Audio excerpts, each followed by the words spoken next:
Hey guys, welcome back to my channel. So today we're going to be chatting about the 9 brands that I said I wanted to try in 2019. If you were a newer subscriber to my channel, if you weren't around last year, I filmed a video sharing the 9 brands I wanted to try this year. I will link it for you guys up here in the cards in case you want to check it out. I had just finished up doing 8 brands I wanted to try in 2018, and I didn't do so great. I maybe ended up trying about half of them, so my goal for 2019 was to at least do a little bit better. And I will say, to my credit, I did try almost all of the brands that I put on this list. There were a couple that I ended up not purchasing from, and we'll get into why as we go through this video, but I did definitely try some other new brands in their place that I'm really happy with. So the first brand on my list was Pistachio Skincare, and I was entirely enticed to try this brand because of Coffee Break with Danny. She would always rave about their boyfriend body butter, and I love anything that's sort of pistachio scented or smells like an Italian cookie. Like I'm all about that. And even though it was on my radar in 2018, I didn't end up making a purchase from the brand. I was kind of secretly hoping they would maybe start being carried in Ulta, because Ulta has started carrying so many brands within the last year, but unfortunately, Pistache is still not one of them. Alas, I made it my mission to try some Pistache products this year, and I was successful in doing so. And honestly, FabFitFun really helped me out with this one, because this product ended up being available as an add-on, or I think it was either an add-on or during one of their edit sales. Either way, I was able to pick up their hand cream for like 50% off, and that made me really exciting. A big reason why I hadn't purchased anything from Pistache up to that point was that the cost for shipping from their website was kind of high. Like, you had to spend a lot of money to get free shipping, and I really didn't want to buy like $60 worth of body stuff. So it all ended up working out really well, and honestly, I enjoy this hand cream so much. So this is their pistachio oil hydrating hand cream. I'm pretty sure it has the same scent as the body butter, but when I was reading reviews online, people were saying that the scent on the hand cream is just a little bit lighter, which I am okay with because it still smells absolutely delicious. It's somewhere between gourmand and fresh, so it's not too cloyingly sweet. It's not like overly nutty. It's just got a nice, light, pleasant, slightly sweet scent to it, and it sinks really nicely into the skin. It doesn't feel greasy. It's a lovely hand cream, so I'm very excited to have it on hand. And I still have not tried the body butter, so that is still on my to-try list. Maybe 2020 will be the year, but either way, I am really glad I finally got to like smell this scent and know what it was like with my own nose. The second brand on my list that I said I wanted to try and did successfully try a whole bunch of stuff from actually was Nabilah Cosmetics. I actually have filmed several videos now at this point using their products. I can link my try-on haul that I did back in May up here for you guys if you want to watch it, because I tried a bunch of products on in that video. Their foundation, concealer, the Secret palette, a blush, maybe a highlight as well. There was a lot of stuff going on. But if you've been following my channel for the last, I would say, like 5 or 6 months or so, you probably are well aware that Nabla has become one of my favorite brands. I think they make some incredible products, and their price point, I feel like, is very fair. They're definitely a little bit more affordable than Too Faced, Tarte, Anastasia Beverly Hills, etc., but I feel like the quality is definitely on par, if not better, when it comes to certain products than those brands. I am especially a huge fan of their eyeshadow formula. So last year on Black Friday weekend, I picked up the Soul Blooming palette. So at the time that I filmed my original video talking about the 9 brands I wanted to try, I had just gotten this and hadn't really even had a chance to try it yet, and said that Nabla was a brand I wanted to explore more in this year. And this is one of my favorite eyeshadow palettes. I think it is so beautiful. It's the perfect springy, floral inspired color palette, and the mattes in here are unreal. They're so pigmented and smooth and easy to work with. I absolutely adore them. So this is something, even at this time of year when normally these are not the colors you may think of, I'm still reaching for this because I think it's so pretty. And then for Black Friday weekend this year, I picked up the new Nabla Dreamy 2 palette, which I've also been wearing a ton. This definitely has a more fall winter appropriate color story to it. This has some gorgeous, sparkly, almost glittery textures in it that look so stunning on the eyes. I think this is the palette I'll probably wear on New Year's Eve just because I feel like it gives you those very ultra glam vibes. And then of course the Secret palette is the one that I picked up this spring, and I've really enjoyed this guy as well. There are so many things you can do with this palette. It's a really nice balance of colorful and neutral, shimmers, mattes. It's just excellent. So very pleased with Nabla eyeshadows so far, but I've also tried their foundation, their concealer, blush, highlight, some of their lip products, and I would say that I've felt a little more hit and miss about some of those other things. The only thing I think I've really disliked so far from them has been their concealer. I don't love this for the under eyes because I find it to be a little too drying. It just looks a little too crepey on me. I think it's probably better for concealing on the face, but their blush formula is absolutely stunning. I have the shade Blossom. I love it so much. Their Shine Theory lip glosses are super beautiful, very wet looking and shiny and pretty, not sticky at all. The lipstick I tried from them, which is one of their like matte lipsticks, is a little dry, like it tugs on the lips and I don't love that, but it's very long wearing, and the shade I have, which is Secret Season, is really beautiful. So yeah, overall, definitely a fan of Nabla. I'm very pleased with pretty much everything that I picked up from them so far this year, and I am so excited that they're available at Ulta now. That is amazing because at the beginning of this year, you could only get them if you ordered from Beauty Bay or directly from the Nabla website if you lived here in the United States. And while it is still nice to order from the Nabla website, they have crazy fast shipping, I will say, and they wrap everything really beautifully. Like, I've had zero problems with the Nabla website at all. It's just expensive unless you're placing a very large order to ship internationally. So if you only want to pick up one or two things, it's really nice to have the option to order from Ulta here now. The next brand on my list that I wanted to try was Bakerie. And I have tried one thing from the brand at this point, but I don't feel like I've really tried enough to say that I'm super familiar with the brand or really have properly tested them out. And honestly, the only reason that that's the case is that I haven't been super intrigued by the majority of their launches. I do think their aesthetic is so adorable. I love the whole bakery theme, and I've heard good things about several of their products.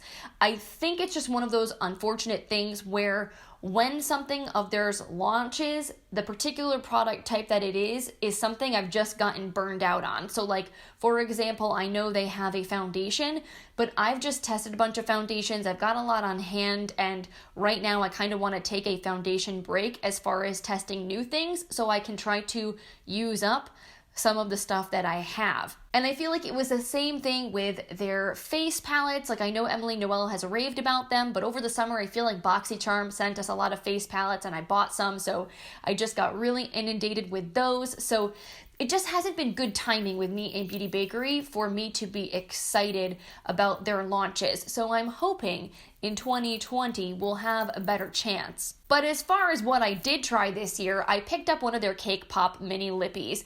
These are absolutely adorable. This is the shade Cinnamon Churro, which I've been really loving for the fall and winter because it's a really pretty orangey brick red color. This does have a nice formula to it.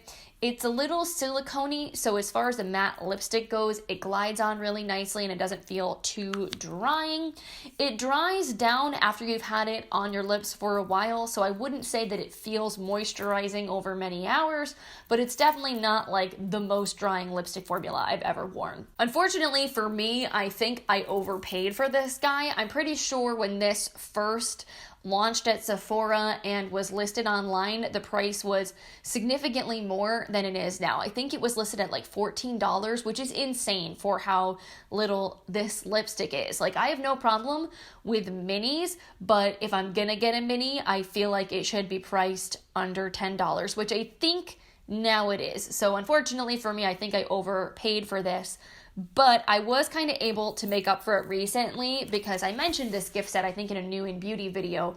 And I was able to get it on sale and with a 20% off coupon from Ulta. So I got it for like a really, really good deal. I think each lipstick ended up working out to like $3 once, you know, you took all the discounts into consideration. So this has 5 more shades. They're all neutral shades. I'm excited to try those out, as well as their Lollipop Black liner, which I've seen really, really good things about. This had like almost 5 stars on the Ulta website. So I will at least get to try a second Beauty Bakerie product in the very near future. Then we move into a super affordable drugstore brand, which is Profusion Cosmetics. I think it was maybe late spring or early summer that I went over to my local Walmart and bought a bunch of Profusion products for the very first time, which was really exciting. I felt like I got a lot for the like $30 that I spent. And I did also do a video trying a bunch of those products on camera, so I will link it for you here if you want to check it out. I unfortunately don't have either of the eyeshadow palettes that I purchased because I did end up decluttering them and passing them along to friends. And it's not necessarily that the Profusion eyeshadow formula was bad. That wasn't why I got rid of them. It was more that I just felt like I wasn't reaching for them enough, and I've been trying to be a little more diligent about decluttering things I'm not reaching for on a regular basis so things don't go to waste. And the palettes that I had purchased were very colorful. I just wanted to do something fun, so I got their Spectrum palette and their Metallics palette. The Spectrum palette I feel like was a little weak. It was very colorful, and I feel like the pigmentation on those shadows were very patchy. But the Metallics palette was a lot of fun. Again, a bit of inconsistency in the eyeshadows. Some were a little more flaky and difficult to work with. Some were really smooth and ultra shiny.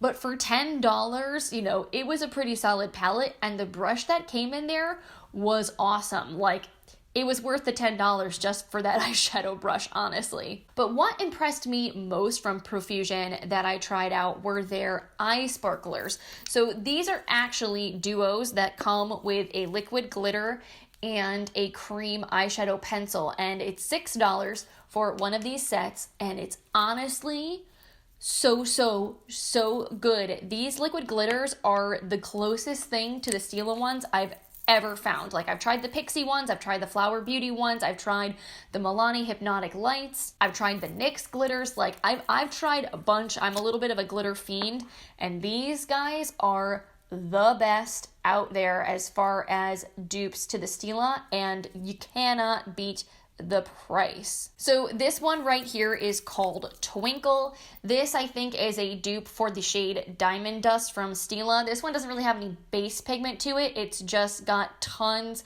of silver and multicolored like micro glitter in it. It's a gorgeous topper to layer over another eyeshadow if you want to add that really intense dimensional glitter. And then this one here is called Glitz, and this one I think is a dupe for Kitten Karma. It's more of a rose gold with a silvery shimmer running throughout. It's not exactly quite as brilliant as the Stila is, but dang, it's pretty close. So like, if you can't afford to shell out 20 something dollars for a Stila Glittering Glow eyeshadow, get yourself one of these Profusion duos. Plus it comes with the cream eyeshadow stick. The one that comes in the Glitz duo especially, this one's called Bronze. It's beautiful. It is like super pigmented and soft and creamy. Like, look at that. Like, for $3, like if you consider that each of these is basically worth $3, like, I cannot get over the quality. So the next brand on my list that I did sort of successfully try something from was Lilly Lashes.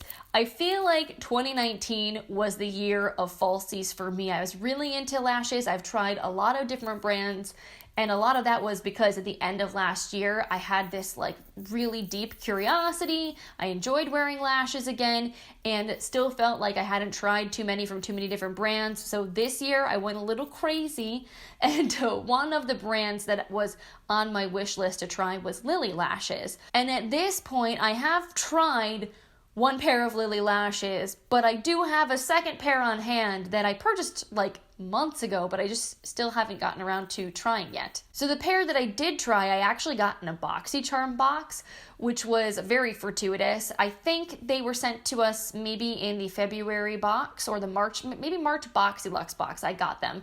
And they were the Gaia lashes, and I believe they were limited edition and part of Lilly Lash's holiday collection from 2018. So you can't get them anymore, which stinks because I love them. Like, I definitely would have purchased several more pairs to continue to wear because they were so natural while still being dramatic enough to be worth wearing. So those I really, really enjoyed, but they weren't one of their like cult classic styles. So this summer during the Ulta like 21 Days of Beauty sale, I did pick up one of their most popular styles, which is Miami. And these are the faux mink versions, which are different apparently from the original mink ones. I feel like the reviews on this weren't quite as good as the original, but we'll have to see. I have not yet tried these babies out just because I don't really know why, to be honest, actually. I just think I've had a lot of other lashes that I've been trying to try, and I don't wear them every single time that I do my makeup. So hopefully for some kind of special occasion or really glam look that I'm going to be doing in the near future, I'll be able to actually use these. So the next brand on my list that I wanted to try is Mamonde. Mamonde is a K-beauty brand that I had seen on Ulta's website last year and was curious about, but then definitely got very interested in because my friend Jen from Beaudiction had really good things to say about some of their products. She specifically had me lusting over their Petal Spa Oil to Foam Cleanser because it just looked super luxurious and really, really nice, and I love rose scented things. So that is something I did end up picking up this year and trying out, and I honestly did enjoy it. I think it's a little drying on the skin, so while you're actually washing your face, it does feel super luxurious. It has a really nice texture. It doesn't leave behind an oily film the way that other oil cleansers do. It's more of a thick gel cleanser that feels very soft and plush than it is like a true oil cleanser. However, because of the super heavy rose fragrance that's in there and also the general dryness that I was experiencing, I decided to declutter that product. I actually got rid of a lot of skincare maybe like 2 or 3 weeks ago after I finished up my month of going fragrance free because I recognized that A, I had way more skincare than I could ever possibly use before it expired, and B, a lot of the products that I had just have tons and tons of fragrance in them, and I've been trying to explore more fragrance-free options. So unfortunately, that cleanser did not make the cut. I thought maybe somebody else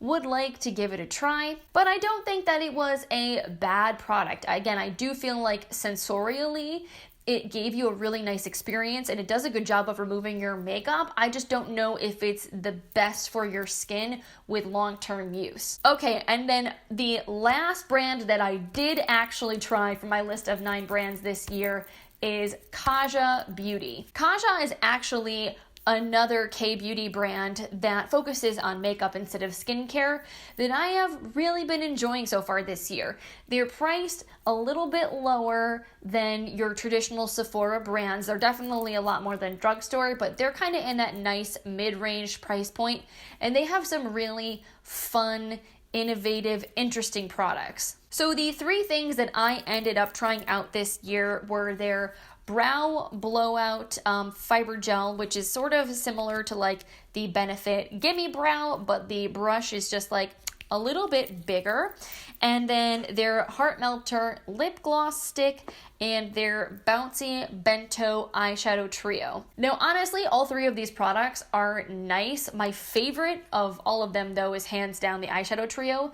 This thing is absolutely stunning. I have the Orange Blossom version, and I wear this all of the time. When I don't have a lot of time to do eyeshadow, but I still want a really pretty look, I will just basically take some bronzer, throw it into my crease for a little transition, and then take one of these glittery shades and just tap it all over my lid with my finger, throw on some mascara, and boom, I'm done. And honestly, these are just so dimensional and stunning and pretty that like that's really all you need to do to get a super impactful look with them. You can wear these shades all on their own, or you can like layer them together to create a more dimensional look, but like seriously, how beautiful is that? That's the orange shade, which I love so much. But then you also have this really, really pretty chocolatey brown, which again, it's not too dark, so you can easily wear that guy all over the lid. And then you have a really, really pretty light champagne-y color in here as well. So I just love these. They're so sparkly and pretty and glittery without being like an actual pressed chunky glitter that's not approved for eye use. They're really multi-dimensional. There's not a ton of fallout with these, although I would recommend if you've got a glitter glue, just throw it on before you use one of these, and then they'll definitely be locked into place and you won't have to worry about them at all during the day. But yeah, this is hands down one of my favorite beauty purchases of 2019. Overall, altogether, I think it's a really good value as well. I think this whole stack retails for less than $20. And to get 3 shades, I think that's excellent when you consider that like the Hourglass Scattered Lights or the Marc Jacobs Sequins are like $20-something for just 1 shade. So then we have the 2 brands that I didn't end up trying this year. And those 2 brands were Melt Cosmetics and Lawless Beauty. So let's talk about Melt first, because I definitely feel like Melt is a brand that still does really intrigue me, and I definitely do want to try something from. I just haven't found the right thing for me yet. The thing with Melt, and also it's honestly the same thing with Lawless, their products are not cheap by any means. Because they're indie brands, they're priced a little bit on the higher side than kind of your standard high-end brands from Sephora, like your Too Faced, ABH, Tarte, etc. And I have no problem spending a little bit more to support an indie brand, but if I'm gonna do that, I wanna make sure that it's a product I'm really gonna like and that I know I'm gonna get use out of. And my issue with Melt this year has just been that nothing they've launched has really been right for me, or something that I felt like would be a smart purchase for myself. The closest that I got was their holiday collection from this year, which was Amor Eterno. The 2 eyeshadow palettes that they launched were so stunning. The last time I was at Sephora, they had them there and I was swatching them and playing with them, and the formula honestly is incredible. Like, I do not doubt that Melt makes insanely beautiful eyeshadows. I just knew that neither one of those palettes individually had a color story that I would reach for on any kind of regular basis. Like, the one that was a little bit on the darker side, the Muerte palette, I think was visually super unique and really stunning. But I know realistically I don't wear blue tones and dark burgundies and, you know, aquas all that often. And then the Vita palette was a lot more warm. It had like green, red, yellow, orange, and unfortunately those tones are shades I have a lot in other palettes, so I felt like that one wasn't unique enough. Ideally, I would have loved to have something that was like a blend between those 2 palettes. Then I think it would have been perfect, but I didn't want to go out and buy both of them because then I would have been spending over $100. So unfortunately, with me and Melt, it just hasn't worked out yet. I'm kind of holding out hope. I'm waiting for something that I think is going to be a tried and true favorite. In general, with my makeup purchasing and beauty purchasing, that is my intention going into 2020. I want to buy stuff that I think I'm really going to use and that I'm really going to like. And I'm not just going to buy things because they're popular and other people are talking about them if it doesn't make sense for me, or if I'm just like curious about the brand and I'm feeling impatient and I don't want them to wait for that really special launch and then I just end up buying something to buy it to try it. So I'm hoping 2020 will be the year for me in Melt Cosmetics. Now that they're at Sephora, I feel even better about things because I'm able to swatch and see their products in person and play with them, which is usually really helpful in trying to decide whether or not something is going to be a product you're going to like and use. And I also don't have to worry about shipping costs or spending more money than I want to, like I would if I was ordering from a brand website. I've got my Sephora flash shipping hookup, so that just makes everything super convenient. And then as for Lawless, like I said with Melt, I feel like it was kind of a similar deal. There was nothing that launched from Lawless this year that pulled me in enough to make me want to go and spend my money on their products. They're a little bit more expensive, so I'm just not as inclined to like throw my money into something that I'm not sure I'm gonna love. Their liquid lipsticks look beautiful. I definitely am still curious about them, but I've been on more of a gloss kick this year, and I have so many lip products that just the idea of buying another nude liquid lipstick just to buy it felt a little wasteful to me. And their eyeshadow palette, it looks pretty, but again, has a color story that I could easily dupe many times over in my collection. They launched a concealer this year, but then they recalled it because there was issues with the formula. They have a powder, but I have a million powders, so again, it's not something I'm really interested in testing. So it's just been, again, a weird sort of disconnect between me and the brand where there hasn't been anything that I've felt justified in buying, but I definitely still have them on my radar, and I'm hoping that in the next year they'll launch something that jives with me a little bit better. Now, even though I missed 2 of the brands on my list of 9 that I set out to try in 2019, I feel like there were many other new brands that I tried that kind of ended up making up for that. I actually went and tried to count it, and I think I tried over 30 new brands this year between PR and subscription boxes and things that I bought. So I'm not going to talk about all of them, but I do want to mention 2 that I particularly was really into that I feel like can at least make up for Melt and Lawless. The first of those brands was Cosmetics. This is a brand I've tried more from recently. I picked up one of their holiday sets as well as their Color Drops Serum Blush, and I've absolutely loved all of it. Technically, they're not completely new to me because I did try their felt tip eyeliner a couple of years ago because I got it at an Ipsy event that I went to. But I kind of feel like since it was only one thing and it was a long time ago, that I'm like not really counting it. I didn't buy that myself. So this time around, I actually made a purchase from the website, tried a few things out, and I think all of it is awesome. The Color Drop Serum Blush and the lip products I just talked about in my recent beauty report video, so I can link that up here for you guys if you want to watch it and hear more about these. But this is a gorgeous liquid blush, so natural and pretty looking on the cheeks. The lip gloss and liquid lipstick formula, like, incredible. The liquid lipstick is super smooth, pigmented. It doesn't make your lips look super dried out. It's not uncomfortable. The lip gloss is ultra plush and super glossy. It's not sticky. It's just heavenly. Love these so much. And the eyeliner, I actually like this guy even better than the one that I had originally tried because this is the brush tip version and I had previously tried the felt tip. The felt tip I found to be too stiff. It was a little bit pokey when I was trying to apply it on my eyes, whereas this is super flexible and gentle. You can create a really nice precise wing with it. It's excellent. So I am very happy with Cosmetics. Cannot wait to see what they launch in the next year.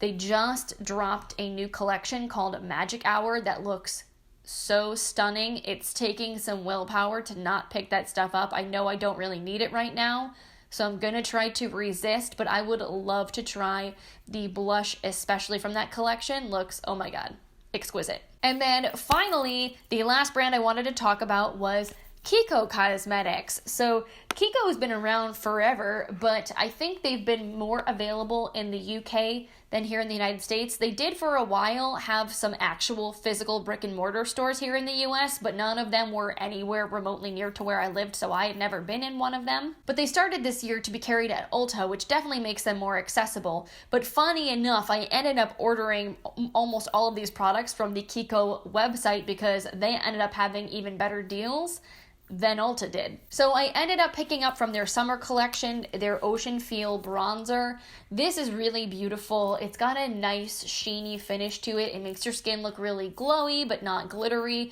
So this is really nice for all over the face bronzing and really warming up the complexion. Like a perfect summertime product. It is very heavily scented though. It smells like vanilla, so just be aware. And then I also picked up one of their lipsticks from their summer collection. This is a beautiful formula. I don't love the color I ended up picking out because it's very bright on my lips. It ended up being a lot more coral pink than I think I was expecting it to be. I thought it was going to be more of a nude. So this is just something I feel like I need to mix with another lipstick color to kind of tone it down. Otherwise, it looks a little crazy on me. But the packaging, absolutely stunning. It's this gorgeous gold bolt lipstick. It has a magnetic closure on the cap, which is so nice. I also got one of their blushes from their spring collection, which was, I think, called Waterflower Magic. This is a really beautiful bronzy blush. It's a little dark for my skin tone, but they were all sold out of the lighter shades, and I just really, really wanted to try the formula. Also, not gonna lie, was suckered in by the gorgeous packaging and embossing on this.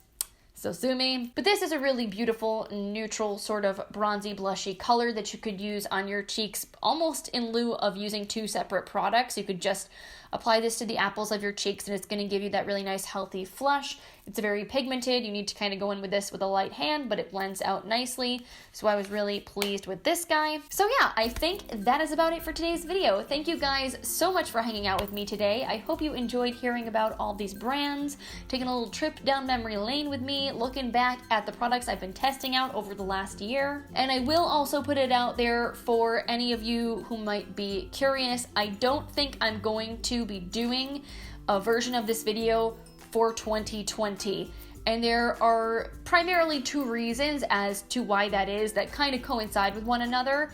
The first being that I honestly don't know that I could come up with a list of 10 or 20 brands that I know I definitely want to try in the next year. I've tried so many in the last couple of years that I feel like I'm at this point right now where there really aren't too many brand new brands on my radar, but I also know new brands are always cropping up, so I'm sure that as the year goes on, there will be other new brands that I'll find myself wanting to try that I may not even know of right now or may not even exist. And the secondary piece to that is that I really, really want to try to make a conscious effort in 2020 to make more educated purchasing choices. I feel like this year I definitely did way better than the last 2 years, but I think I could do even better in 2020. I definitely have made a few purchases this year that I'm like, why?